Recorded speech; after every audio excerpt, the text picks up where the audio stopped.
Shamanism and Spirit Work Part 4, and this part is going to talk about spiritual warfare. So,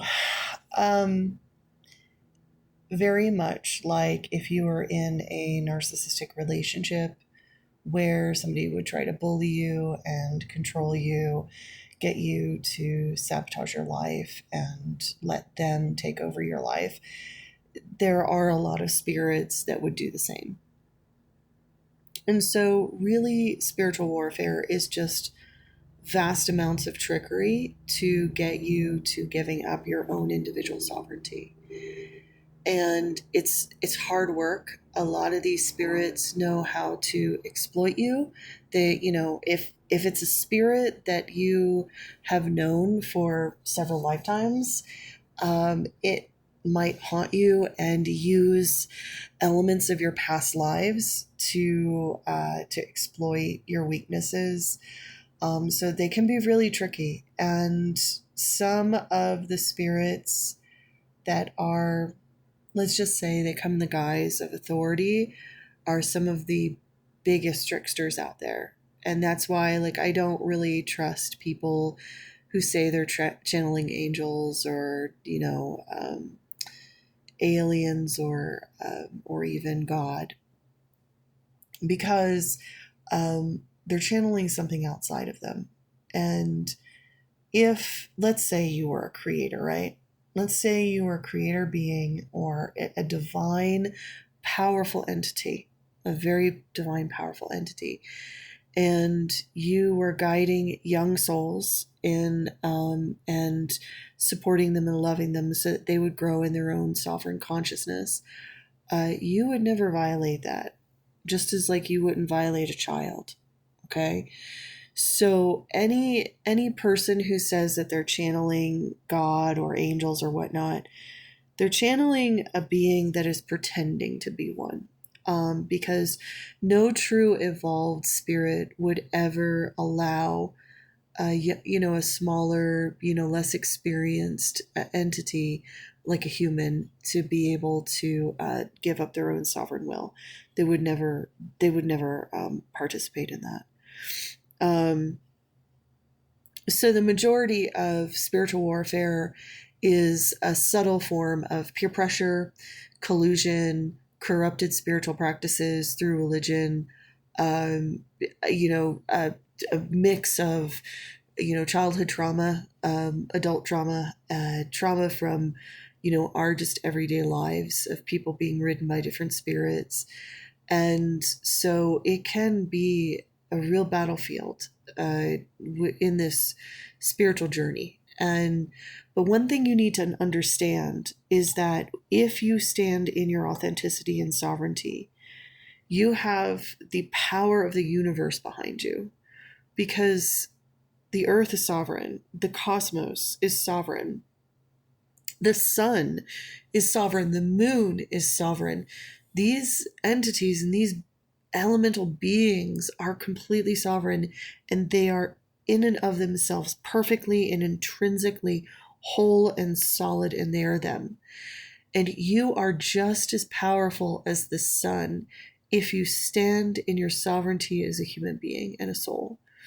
That your body has its divine soul guiding it through a lifetime. That, when you stand in that sovereignty, no matter what life throws your way, no matter what kinds of spirits attack you, what kind of, spirits either in human, who are riding human bodies or who are disembodied in dream time or what, no matter what spirit comes after you, you are as powerful as the sun and the moon and the earth. So please know that you have that within you. The key is learning to navigate and not being tricked into giving your sovereignty away. And that is the really hard part in the spiritual journey, is to not succumb to the trickery. And it's really hard. It's really, really hard, especially as a shaman, especially with, having a soul with some spiritual talent, or if you were birthed into shamanic lineages, you are a target, and it may feel very hopeless sometimes. But please stand sovereign in your own self and know that every day that you live in sovereignty, you are growing your consciousness by leaps and bounds. And you are shedding attachments, you are shedding lifetimes of possible spiritual attachments and darkness and wounds from past lives and this lifetime. So keep focusing on just being you and not allowing anything to control you, ride you, or manipulate you into not being your authentic, amazing, wondrous self. That's what we need. Is we just need to encourage each other just to be ourselves, to be sovereign and self-contained, and to stand in who we are as an authentic human being. It's all we need to do with each other. And that's really the goal of a shamanic teacher. Shamanism also has gotten corrupted, and I will say that. I have met a lot of corrupted shamanic teachers out there who do not teach individual sovereignty. They will sometimes push their guides or their spirit onto their students. They'll ride their students, they'll take over them, they'll try to colonize their mind, and that's not the goal of shamanism. That is the goal of these really dark, sort of slave-like old religious practices. Yeah, we're all sovereign beings, and everybody should be encouraged to be themselves. And so, yeah, just be careful out there.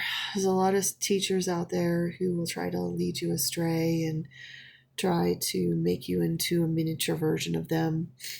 You want to watch and see how your teacher treats other people they disagree with.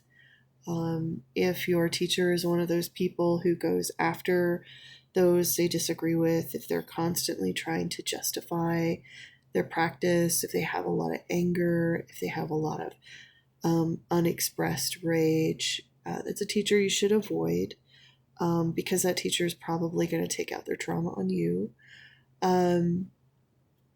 If you're feeling a familial relationship with your teacher, like you're having dreams that they're your parent, or that they're in control of you, you definitely want to get some distance. Your teacher should be encouraging you in all aspects, in your subconscious, your unconscious, and your conscious mind. They should be encouraging you to be fully sovereign and in a loving but firm way. You know, you don't want them to be a pushover. You don't want them to be like, too loving, because there's a lot of tricksters who hide in that space.